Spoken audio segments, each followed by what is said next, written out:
Танад ороод ирсэн төсвийн саналтаа танилцж байна. Тэгэд энэ сургалт гээд нэг 2.2 байх шиг байна тий.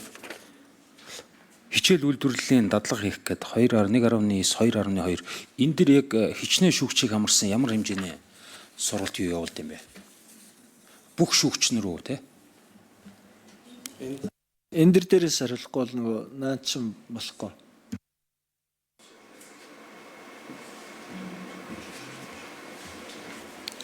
За тулга гишүүний асуултанд хариулъя. Шүүхийн академийн захирал Эрдэнэ Чимэг байна.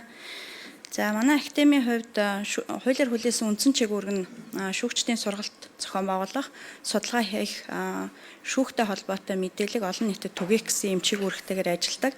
Тэгээд сургалтын хувьд бол бид нар шүүгчийн сургалт зохион байгуулах нэгдсэн бодлогыг батлаад нэгдсэн бодлогын хүрээнд жилдээ одоо нийт Монгол Улсын хэмжээнд байгаа нийт шүүгч нар 4 кредит хангаж ажиллах ёстой байдаг.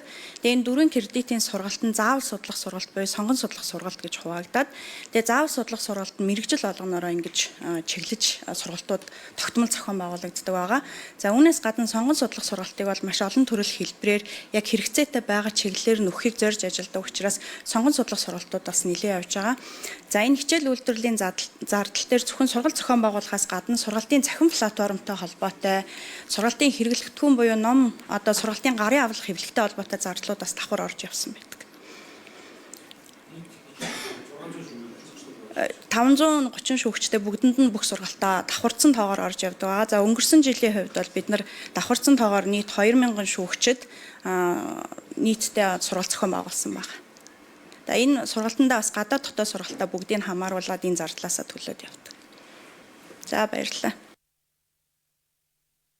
За баасан жаргал гишүүний микрофоныг